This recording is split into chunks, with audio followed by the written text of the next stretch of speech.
Hi, welcome na naman sa panibagong vlog.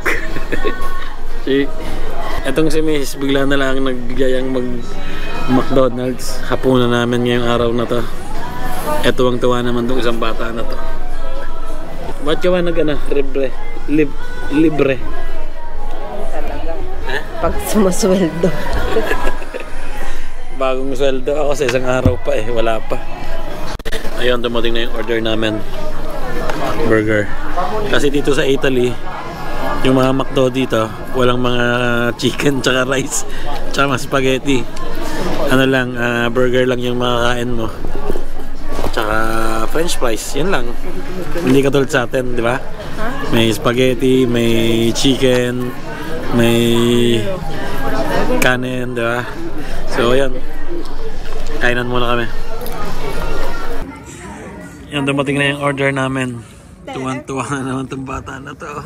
Masih cok pa rin. Masti. Okay. Okay. Salamat, Chi. Yan, kain na muna. Thank you, Lord.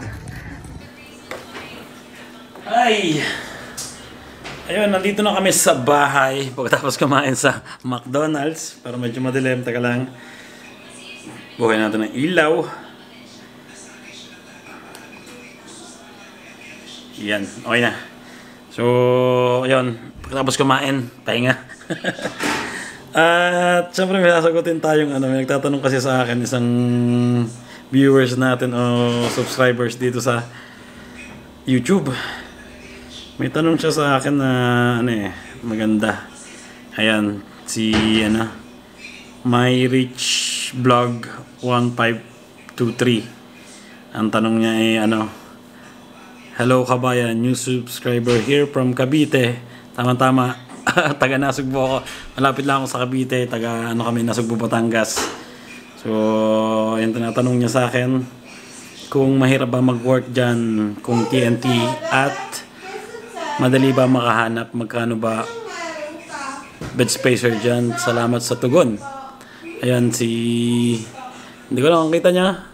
Ayan yung nag-comment. Ayan. Focus. Ayan. So, ayan. Sasabihin ko lang yung mga naranasan ko dito, yung mga kaibigan ko. Marami akong naging kaibigan dito na mga TNT, pero medyo mahirap yung dinaanan nila. Kasi, depende kasi yun eh. Meron ditong mga tumatalon ng barko, pumupunta dito, tsaka yung mga tuturis, tapos pag nung nagustuhan nila dito, hindi na sila bumalik. Ayun yung mga nakakilala kong mga Pilipino dito na nung una TNT sila, pero nagkaroon sila ng papel, hinintay nila yung tinatawag na Plusi. Kumbaga, nandito ka na sa Italy, pwede kang magkaroon ng papel pag may ganun. Kasi minsan lang nagkakaroon ng ganun eh. Ayun, pero kailangan mo ng amo nun na mag-regular sa'yo. Tapos yung ayusin yung mga documents mo. So, pagkatapos nun, magkakaroon ka na ng permit to stay. At yung iba naman, kaibigan kong isa, ang ginawa niya, nakakuha siya ng amo. Tapos umuwi siya ng Pilipinas. Tapos ang ginawa sa kanya, kinuha siya ng amo niya galing Pilipinas. Ayun, yung istorya nun. So, medyo mahirap, di ba, no? Tapos, yung sa bed spacer mo lang siguro mga isang tao, nasa 150 lang pag ka dito, maninirahan ka dito. Kasi dito, madali lang naman makahanap ng amo eh. Ang problema lang talaga dito, salita. Tsaka, sabi, mahirap daw pumunta ngayon dito sa Italy, sa Europe. Pero pag nakapunta ka na dito, yun, sulit na. Ang daming trabaho. Kay misis ko nga, halos linggo-linggo yata may naghahanap ng trabaho. Ayun.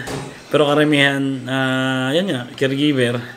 Siyempre, mag-umpisa ka muna sa mga ganun. No? Tapos, yan, maglilinis ng bahay. Karamihan ganun ng trabaho ng mga dito, TNT. Pero, yun, pag nagkapapel ka na, pwede ka na magtrabaho sa mga restaurant kung may experience o kung ano man yung special mo. So, yun, ganun lang. Madali lang naman. Pero para sa akin, ang pinakamahirap lang talaga dito ay magsalita katulad ko. 20 years na ako. Palibasa, hindi ako nag-aral dito. Si misis ko nag-aral. Kaya si misis ko magaling. At ayun, barok pa rin ang aking Italiano. Hindi nga pala namin kasama yung aming panganay at may ano siya, pinuntahang birthday. Kasama yung mga kaibigan niya, kaya kami tatlo lang nung bunso. At least nakatipid kami ng isang isang menu sa McDonald's. Importante naman, happy, di ba? Katulad nito, happy na to. Di ba? Hey, nabusog ka ba? Ha? Nabusog ka? Si.